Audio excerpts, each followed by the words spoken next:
नमस्कार। मैं राजनीतिक परिवार में पैदा हुआ।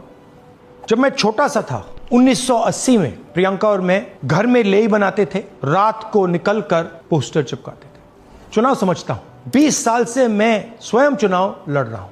पोलिंग कैसे होती है, पोलिंग बूथ कैसे मैनेज किया जाता है, वोटर लिस्ट, फॉर्म 17, ये सब मैं गहराई से समझता हूं। कुछ समय पहले हमें दाल में काला लगा। चुनाव के नतीजे आते थे, मूड एक तरीके का होता था, रिजल्ट दूसरे तरीके का। मुझे याद है उत्तराखंड में हम चुनाव हारे। बाद में मैंने कैंडिडेट से पूछा कि जहां रोड शो हुआ था वहां जाके देखिए हमें कितने वोट मिले। हजारों लोग आए थे, पोलिंग बूथ में किसी ने वोट नहीं किया। यह असंभव था, यह हो ही नहीं सकता। उसके बाद छत्तीसगढ़ और मध्य प्रदेश के रिजल्ट, हमें लगा कुछ ना कुछ गलत हो रहा है। 2018 में मध्य प्रदेश में चुनाव होता है, हम जीतते हैं। हमारी सरकार चोरी हुई थी। 2023 में चुनाव होता है, मैंने अपने आंखों से भारत जोड़ो यात्रा में देखा, भयंकर एंटी इनकम्बेंसी, और हमें 65 सीट मिलते हैं। इम्पॉसिबल, हो ही नहीं सकता। और फिर महाराष्ट्र में पहली बार हमें सबूत मिला। विधानसभा और लोकसभा के बीच में जादू से नए वोटर आते हैं, और जहां भी इन नए वोटर्स ने वोट किया वहां वोट बीजेपी को गया। महाराष्ट्र चुनाव के बाद जब हमें डाउट हुआ, हमारे गठबंधन के सारे नेताओं ने प्रेस कॉन्फ्रेंस किए और हमने इलेक्शन कमीशन से कहा कि आप हमें वोटर लिस्ट दीजिए, वीडियो रिकॉर्डिंग दीजिए। इलेक्शन कमीशन ने मना किया। ना उन्होंने हमें वोटर लिस्ट दी और ना उन्होंने वीडियो रिकॉर्डिंग दी। डाउट हुआ, क्यों नहीं दे रहे, क्या कारण है?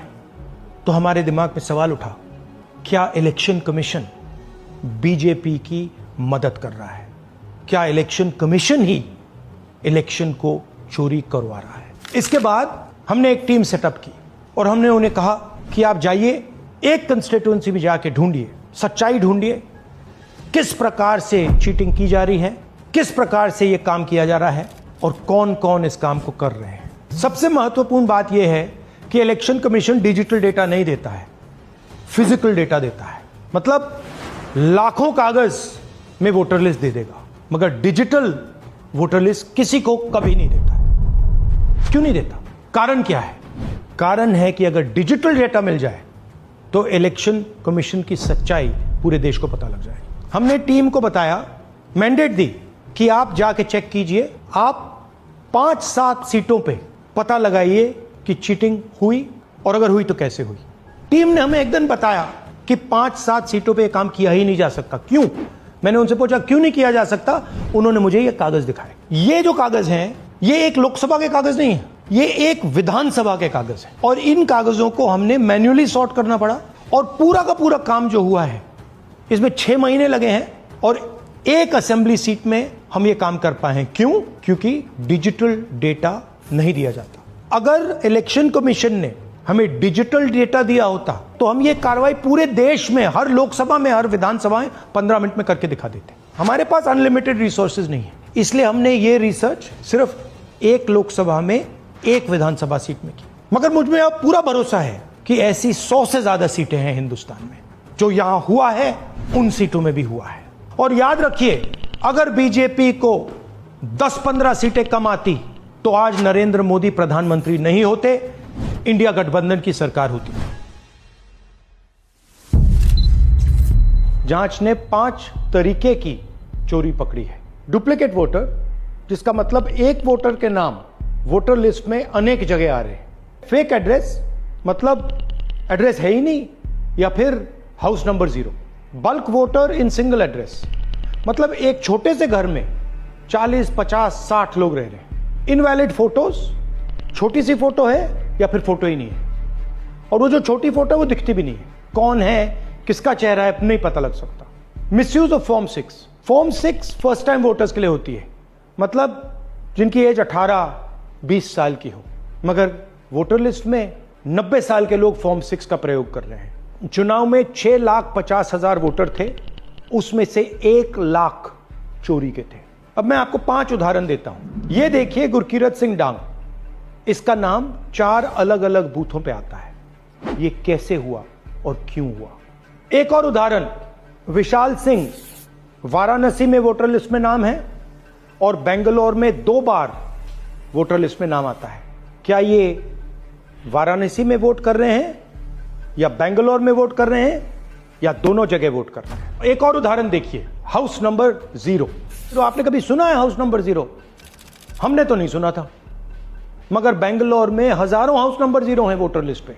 हाउस नंबर 35 की कहानी सुनिए। छोटा सा घर है, ज्यादा से ज्यादा 4 लोग रह सकते हैं, मगर इस 35 में 80 लोग वोटर लिस्ट में रजिस्टर्ड है। ये ईआरओ ने कैसे अप्रूव किया, क्यों अप्रूव किया, पता लगाना है।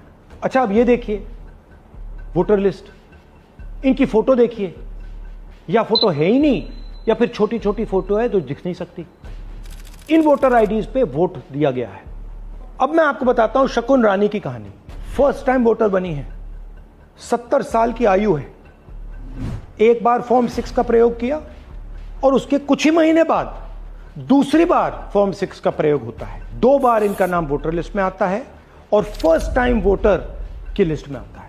ये फर्स्ट टाइम वोटर हो ही नहीं सकती। तो क्या शकुन रानी जी ने वोट किया या किसी और ने शकुन रानी जी के लिए वोट किया?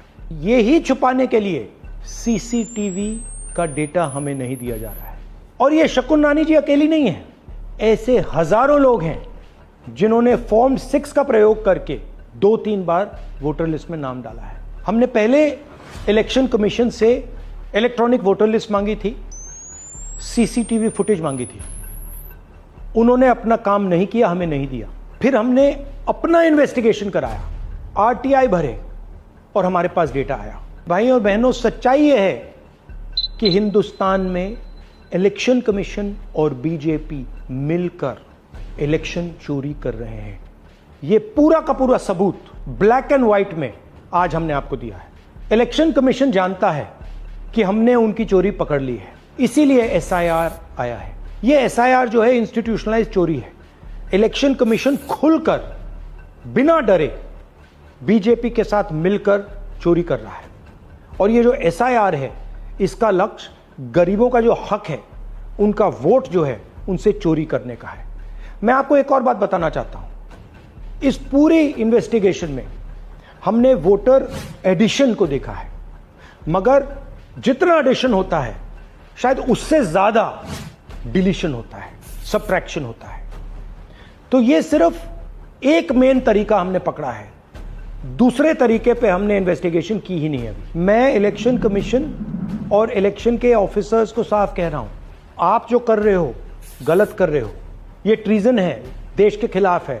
ये मत भूलिए, टाइम आएगा हम आपको पकड़ेंगे, बचने वाले नहीं हो।